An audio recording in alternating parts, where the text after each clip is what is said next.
Ikaw ba ay palagi na lang sinasaktan ng mahal mo at ikaw ay binaliwala na ba niya?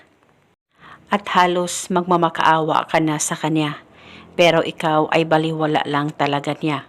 Ngayon, gusto mo ba na siya na naman ang magmamakaawa sa iyo pagkatapos mong gawin ang ritual na ito? Pwes, gawin ito na buo ang loob at tiwala mo. Basta dapat 100% ang paniniwala mo sa mga ganitong pamamaraan at paniguradong ito ay makakatulong sa inyo upang siya na naman ang magmamakaawa sa iyo. Itong ritual ay pwede gawin sa kahit na anong araw o oras na gusto mo.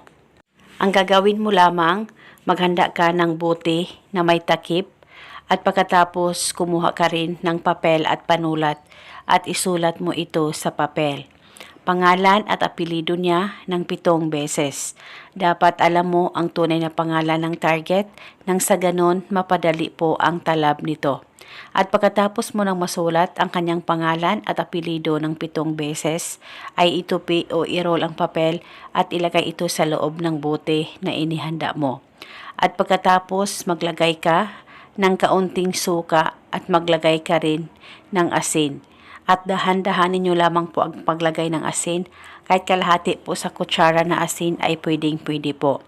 At pagkatapos mo nang malagay lahat, hawakan saglit ang bote, pakaisipin mo siya, mag-focus at mag-concentrate ka at ibulong mo ang mga salitang ito. Pangalan at apelido sa kapangyarihan nitong ritual, ikaw na naman ang magmamakaawa sa akin ngayon. Ibulong mo lamang ito ng 7 beses. Pwede ka rin magdagdag o mag-iba ng hiling kung gusto mo, wala pong problema. At pagkatapos ay pwede mo nang takpan ang ritual at alugin ito kay 3 alog. At itago itong ritual sa safe na walang makakakita at makakaalam. Itago ito pang matagalan. At pwede mo ito bulungan paminsan-minsan kung may time po kayo. At pagkatapos mong mabulong ang spell, ay alugin mo lamang kahit ilang alog ang bote.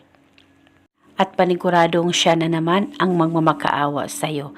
Basta tiwala lang, gawin sa mabuti at hilingin ng buong puso. At eto muna sa ngayon, pagkatapos mong mapanood ang video na ito, mag-comment ka lamang sa ibaba, I claim it. Maraming salamat po sa panonood. May God bless us all.